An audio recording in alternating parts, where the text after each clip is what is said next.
Bom dia, Pro. Olá, galera do YouTube. Hoje nós vamos falar sobre a doença de Chagas. A doença de Chagas, causada pelo protozoário Trypanosoma cruzi, é uma enfermidade parasitária prevalente em regiões da América Latina, transmitida principalmente por insetos vetores. Essa doença também pode ser adquirida por outras vias, como transmissão vertical e transfusão sanguínea. A combinação de fatores socioeconômicos e ambientais contribui para a persistência desse problema de saúde pública, destacando a importância da compreensão da sua etiologia e métodos de prevenção. Esse contexto justifica a necessidade de explorar mais profundamente os aspectos relacionados à doença de Chagas. Eu vou falar sobre os fatores epidemiológicos da doença de Chagas.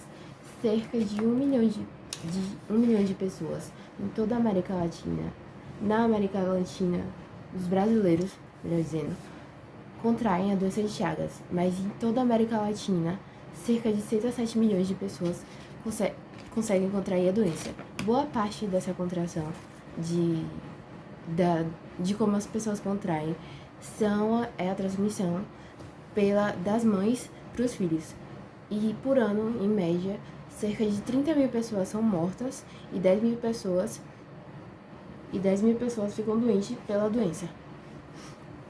E em 21 países são endêmicos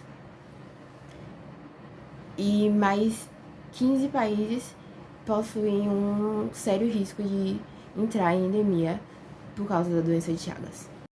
A morfologia de uma doença refere-se à sua estrutura e forma, muitas das vezes no nível celular ou microscópico.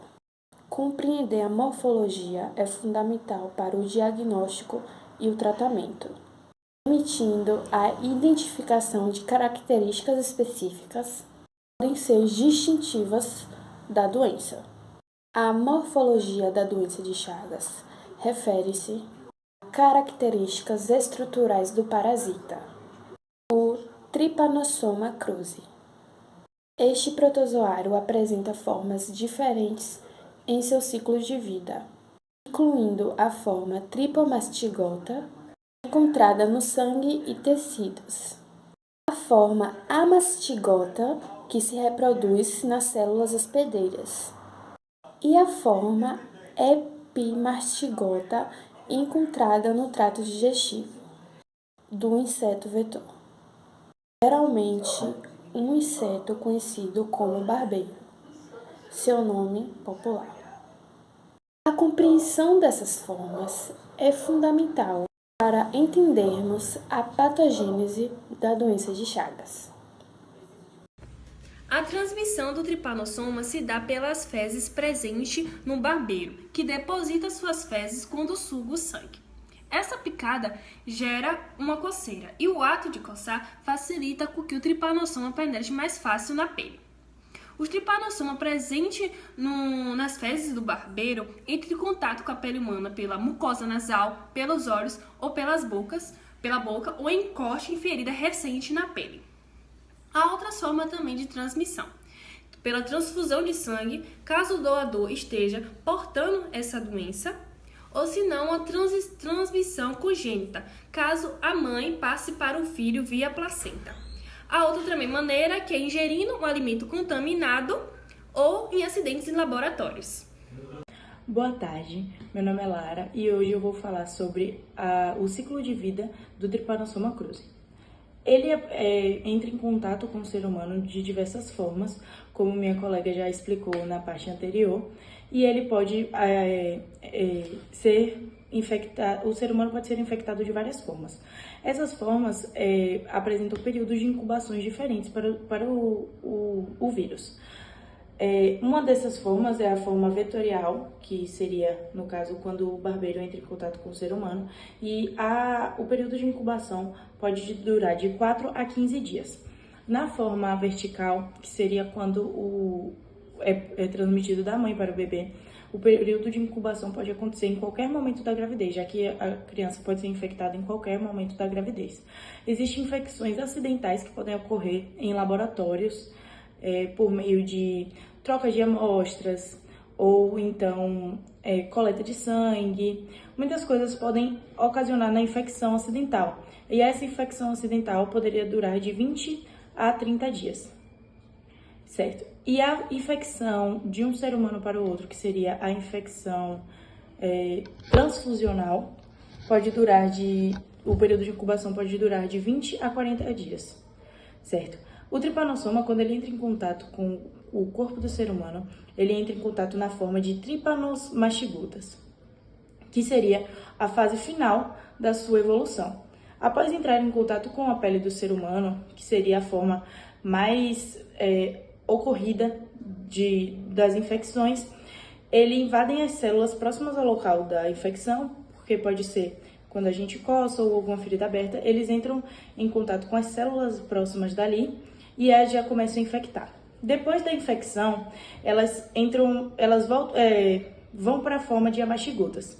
As hemastigotas, elas têm o núcleo bem concentrado e bem concentrado na célula, fica no centro da célula.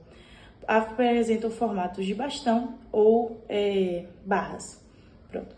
Na próxima fase da evolução do Trypanosoma cruzi, ele apresenta formato de hemastigotas, que seria o formato a forma da reprodução deles.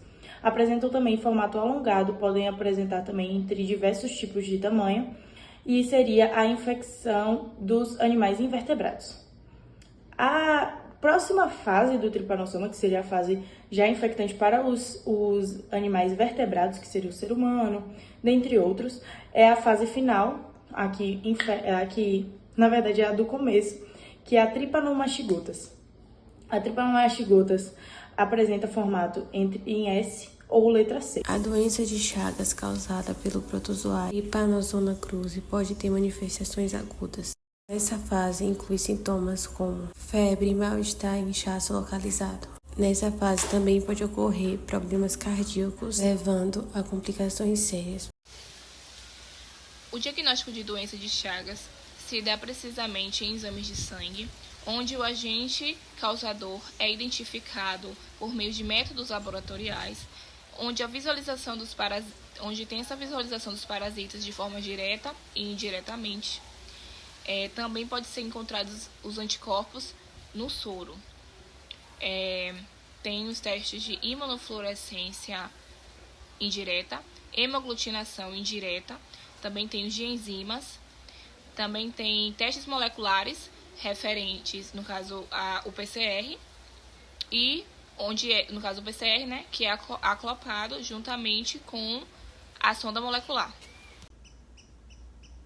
O tratamento deve ser indicado por um médico após a confirmação da doença. O remédio chamado benzidazol é fornecido gratuitamente pelo Ministério de Saúde e deve ser utilizado em pessoas que têm a doença aguda assim que ela for identificada. O tratamento tem duração de 60 dias para os portadores da doença crônica e indicação desse medicamento deve ser avaliado caso a caso.